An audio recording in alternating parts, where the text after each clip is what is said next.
विश्व के महान संतों में से एक परमहंस योगानंद जी अपने जीवन के एक संदर्भ का उल्लेख करते हुए कहते हैं कि मेरा परिवार मेरी जन्म कुंडली को आधार मानकर मेरी शादी करने पर अड़े हुए थे, किंतु मेरे मन में सांसारिक प्रेम की तुलना में ईश्वरीय प्रेम प्रबल था।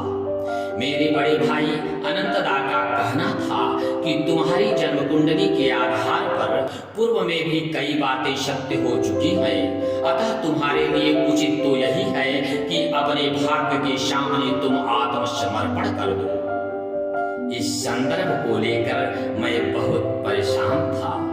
एक रात मैं गंभीर चिंतन में हुआ था, तभी मेरे मानस पटल पर मेरे गुरुदेव स्वामी श्री युक्तेश्वर जी के ये शब्द छा गए कि मनुष्य की जितनी गहरी आत्मानुभूति होती है, उतना ही अधिक वह पूरे ब्रह्मांड को अपने आध्यात्मिक स्पंदनों से प्रभावित करता है और उतना ही कम वह ब्रह्मांड के परिवर्तनों से स्वयं प्रभावित होता है।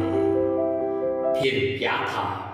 दूसरे दिन मैंने अपनी जन्म कुंडली को आग के हवाले कर दिया और उसकी राख को एक लिफाफे में बंद कर उसके ऊपर लिख दिया कि दिव्य ज्ञान की अग्नि में जला देने पर अतीत के कर्म बीज अंकुरित नहीं होते, अतीत के कर्म बीज अंकुरित नहीं होते।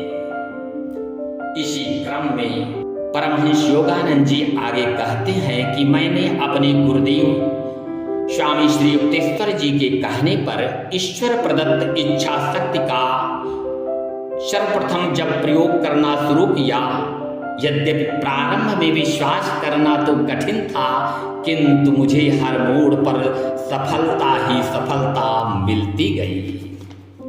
इसलिए मेरा कहना है कि पिछले जन्म के कर्म एवं वर्तमान जन्म की जन्म कुंडली पर निर्भर न रहें। यदि आप ऐसा करते हैं तो पिछले कर्मों को आप बल प्रदान करते हैं, जो आपकी इच्छा शक्ति को कमजोर बना देती है।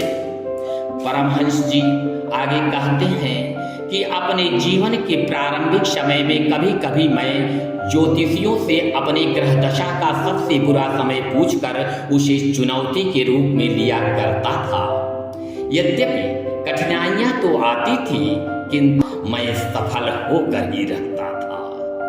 यह याद रखें कि जिस समय आपका यह मन मान लेता है कि आप यह नहीं कर सकते, उसी समय सारा खेल समाप्त हो जाता है। जब तक हम अपने से यह प्रश्न करते रहेंगे कि हम सफल होंगे या नहीं, तब तक हमारी हार होती ही रहेगी। इसलिए जीवन के सम्रांगण में ईश्वर के प्रति पूर्ण विश्वास रखें एवं उनके द्वारा दी गई इच्छा शक्ति का प्रयोग करें।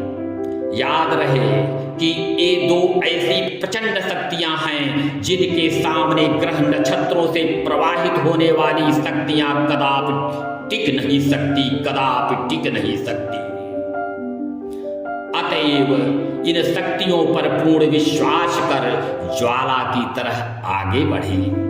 परिणाम जीत तो आपकी होगी, गीत तो आपकी होगी, जीत तो आपकी होगी, गीत तो